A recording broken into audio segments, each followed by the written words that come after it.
क्या आपने कभी मानव इतिहास के इस बहुत ही गहरे और अजीब से विरोधाभास पे गौर किया है? सोचिए, प्राचीन काल में इंसानों ने लिटरली हजारों देवी देवताओं की पूजा की। ग्रीक, इजिप्शियन, रोमन, मायन, ये सभी कितनी विशाल और एडवांस सभ्यताएं थीं, है ना? लेकिन आज ये सब सिर्फ म्यूजियम्स तक सिमट कर रह गई हैं। आज दुनिया की लगभग 80% आबादी केवल उन मान्यताओं को मानती है जो इस पूरी धरती के सिर्फ दो छोटे से भौगोलिक हिस्सों से निकली हैं, मिडिल ईस्ट और भारत। अब इतने बड़े ग्रह पर सिर्फ ये दो इलाके ही क्यों? ये वाकई सोचने वाली बात है। तो सवाल ये उठता है कि क्या इन दो इलाकों की जमीन में ही कोई खास बात थी? मतलब क्या इन जगहों ने अपने भगवानों को खुद चुना, या फिर बायोलॉजी, ज्योग्राफी और एवोल्यूशनरी प्रेशर यानी विकासवादी दबाव ने ये तय किया कि दुनिया के 80% लोगों का विश्वास इन्हीं दो जगहों पर आकर टिक जाए? आज के इस विश्लेषण में हम इसी दिलचस्प सवाल की तह तक जाएंगे, और वो भी विज्ञान, इतिहास और इंसान की साइकोलॉजी के एक बिल्कुल ऑब्जेक्टिव नजरिए से। कहानी को समझने के लिए करीब 4.5 लाख साल पीछे चलते हैं। स्पेन में एक जगह है सीमा डे लॉस हुएसोस। वहां एक गहरी खाई में हमारे पूर्वजों के 28 कंकालों के साथ पत्थर की एक बिल्कुल नई, बिना इस्तेमाल की हुई कुल्हाड़ी मिली। ये कोई मामूली बात नहीं थी। ये इतिहास में पहली बार था जब किसी जीव ने मौत के आसपास कोई कहानी गढ़ी थी। इंसान ने लिटरली पहली बार मौत को एक अर्थ देना शुरू किया था। फिर हजारों साल बाद गोबेकली टेपे के मंदिर बने और उरूक में लिपि का आविष्कार हुआ, जिसने हमारी इस अमूर्त सोच को एक नया ही लेवल दे दिया। अब इमेजिन कीजिए उस आदि मानव को जिसका दिमाग अभी-अभी कहानियां बनाना सीख रहा था। वो उस खतरनाक और अनजाने जंगल में किसी तरह का कंट्रोल चाहता था। सच कहूं तो हमारा इंसानी दिमाग अनिश्चितता या अनसर्टेनिटी से सख्त नफरत करता है। इसका काम ही हमें जिंदा रखना है। तो जब अचानक हवा से पत्ते हिलते या कबीले का कोई इंसान अचानक बिना किसी बीमारी के मर जाता, तो दिमाग ने इन रैंडम घटनाओं में पैटर्न ढूंढना शुरू कर दिया। उसे लगा कि तूफान, बारिश, इन सब के पीछे कोई ना कोई अदृश्य शक्ति या एजेंट काम कर रहा है। बस यहीं से एनिमिज्म का जन्म हुआ। ये दुनिया का सबसे पुराना बिलीफ सिस्टम था, जिसने हमें उस भयानक डर और अफरा तफरी के बीच एक मनोवैज्ञानिक तसल्ली दी। असल में ये जो शुरुआती मान्यताएं थीं, ये मानव सभ्यता के लिए एक बेहद जरूरी सॉफ्टवेयर की तरह थीं। आप इसे एक ऐसी गाड़ी मान सकते हैं जो दो पहियों पर चलती थी।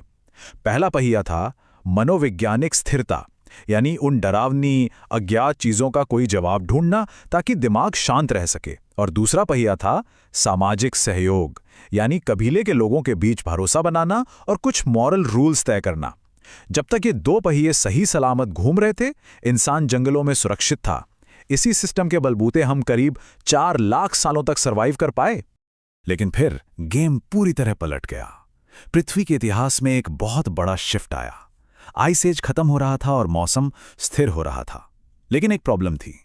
वूली मैमथ जैसे बड़े जानवर, जिनका शिकार करके पूरा कबीला पेट भरता था, वो तेजी से विलुप्त हो रहे थे।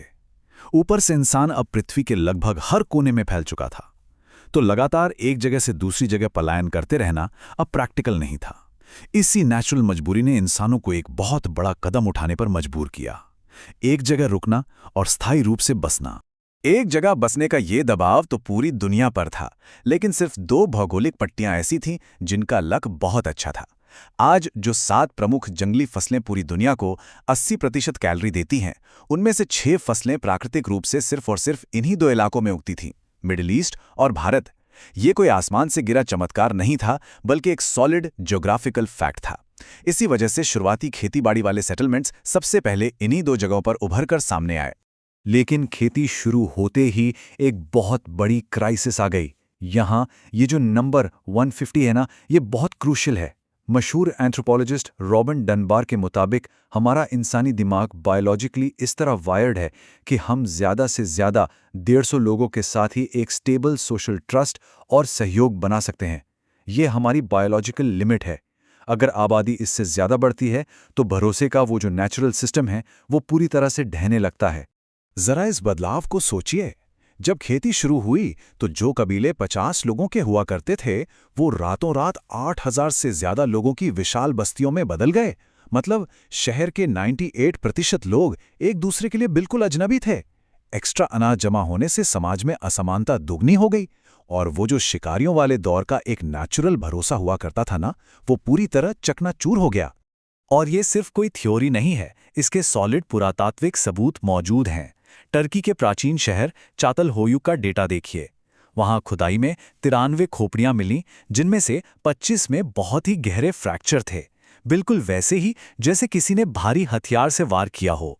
ये साफ दिखाता है कि जब बिना किसी कानून या नियम के हजारों अजनबी एक ही जगह रहने लगे तो समाज में किस चरम स्तर की हिंसा और अफरा तफरी मच गई थी।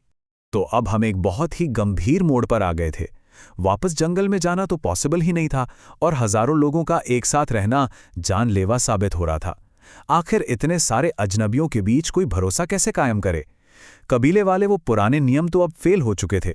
मानवता को अब एक ऐसे नए बेहद मजबूत मैकेनिज्म की जरूरत थी जो हजारों अजनबियों को बिना एक दूसरे का सिर फोड़े शांति से सहयोग करने पर मजबूर कर सके।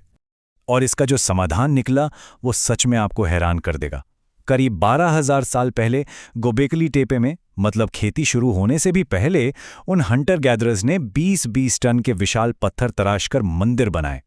वो वहां रहने नहीं आते थे, बल्कि साझा अनुष्ठान या रिचुअल्स करने आते थे। अजनबियों के बीच ट्रस्ट बनाने के लिए सबसे पहले ये फिजिकल स्पेस बनाए गए जहां वो एक जैसी मान्यताओं को शेयर कर सके। जी हां, शहर बाद में बने, पहले मंदिर बने। ये जो प्राचीन मंदिर थे, ये सिर्फ पूजा पाठ की जगह नहीं थी। ये दरअसल दुनिया की सबसे पहली नौकरशाही संस्थाएं यानी ब्यूरोक्रेटिक इंस्टीट्यूशंस बन गए थे।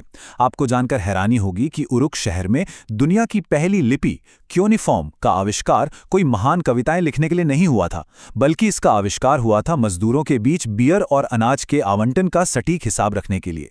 इन मंदिरों ने ही इतिहास में सबसे पहले बैंक लोन देना शुरू किए और कानूनी झगड़ों को सुलझाने का काम भी इन्हीं ने अपने हाथ में ले लिया।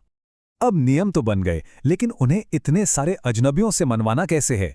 कोई किसी एक इंसान की बात क्यों सुनेगा? यहीं पर एक मास्टर स्ट्रोक चला गया। हम्मुराबी की संहिता जैसे शुरुआती कानूनों को विशाल आबादी ने इसलिए चुपचाप मान लिया क्योंकि उन्हें बहुत ही स्ट्रेटेजिक तरीके से सीधे देवताओं के आदेश के रूप में पेश किया गया। अगर कानून इंसान बनाएगा तो लोग 1000 सवाल उठाएंगे, लेकिन अगर कोई नियम सीधे स्वर्ग से देवताओं की तरफ से आ रहा है तो उस पर सवाल उठाना नामुमकिन हो जाता है। इसे ही राजाओं का देवीय अधिकार कहा गया। अब खेती और बढ़ती आबादी का ये प्रेशर मिडिल ईस्ट और भारत दोनों जगह था, लेकिन इस सेम एवोल्यूशनरी प्रेशर ने इन दोनों जगहों पर दो बिल्कुल अलग सामाजिक ब्लूप्रिंट्स तैयार किए। दोनों ही क्षेत्रों ने हजारों अजनबियों को एक साथ जोड़ने का काम किया, लेकिन उनके तरीके, उनकी अप्रोच एक दूसरे से पूरी तरह अलग थी। मिडिल ईस्ट का विकास एक केंद्रीकृत यानी सेंट्रलाइज्ड रास्ते पर हुआ। वो सख्त एकेश्वरवाद की तरफ बढ़े, मतलब एक भगवान, एक किताब और एक ही सत्य, सब कुछ बिल्कुल सिंपल और फोकस्ड। वहीं दूसरी तरफ भारत में एक बहुत ही डिसेंट्रलाइज्ड यानी विकेंद्रीकृत ब्लूप्रिंट बना। यहां भगवानों की संख्या कम करने के बजाय उनके रूप बढ़ते चले गए। यहां हजारों देवी देवता उसी एक अनंत ब्रह्मांड या परम सत्य की अलग अलग अभिव्यक्तियां बन गए। भारतीय ब्लूप्रिंट के इस भयंकर डिसेंट्रलाइजेशन ने उसे एक गजब की ताकत दी। जहां दुनिया के कई दूसरे प्राचीन धर्म और मान्यताएं बाहरी साम्राज्यों के हमलों के आगे टूट गए या पूरी तरह बदल गए, वहीं भारतीय सभ्यता का ये विकेंद्रीकृत मॉडल दुनिया के सबसे शक्तिशाली साम्राज्यों के सदियों के हमलों के बाद भी बिल्कुल अविनाशी बना रहा। इसका कोई एक केंद्र था ही नहीं जिसे नष्ट किया जा सके। तो इस पूरी चर्चा से हम क्या टेक अवे ले सकते हैं?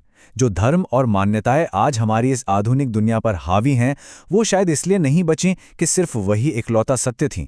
वो शायद इसलिए बचीं क्योंकि उन्होंने हम इंसानों को इतने बड़े पैमाने पर एक साथ रहने और सहयोग करने के लिए सबसे तगड़ा और सबसे इफेक्टिव सॉफ्टवेयर दिया। क्या ये मुमकिन है कि आज हम जिन चीज़ों पर विश्वास करते हैं वो हमारे भूगोल और हमारे सर्वाइवल की सबसे गहरी ज़रूरतों से तय हुए हों? खैर, इस गहराई से सोचने वाले सवाल के साथ हम आज का ये विश्लेषण यहीं ख़त्म करते हैं। सोचिएगा ज़रूर।